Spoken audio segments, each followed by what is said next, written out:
আজকে যাচ্ছিলাম আগরপাড়া আমের আন্টি ডান্স এক্সাম নিতে। প্রথমে চলে গেছিলাম সোনারপুর, ওখান থেকে শিয়ালদার। ওদিকে আমের আন্টি কখনো যায়নি বলে আমের আন্টি কিন্তু হারিয়ে গেছিলাম, মানে ভুল ট্রেনে উঠে পড়েছিলাম। তো যা হোক করে চলে গেলাম আগরপাড়া। ওখানে গিয়ে আন্টি জিজ্ঞাসা করছিল গাড়ি কোথা থেকে পাওয়া যায়। গাড়ি করে আমরা চলে গেলাম ডান্স এক্সামের ওখানে।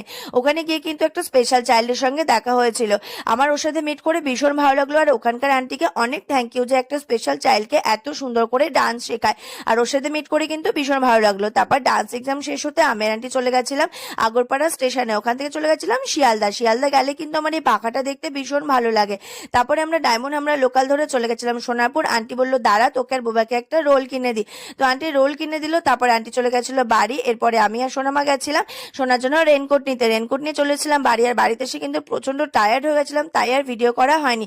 বুবাই বললো তোমার জন্য চিয়ার শিট এনেছি, তো ওটাই দেখে নিলাম। তারপরে খাওয়া দাওয়া করে ঘুমিয়ে পড়লাম। তোমার ভিডিওটি ভালো লাগলে সাবস্ক্রাইব এন্ড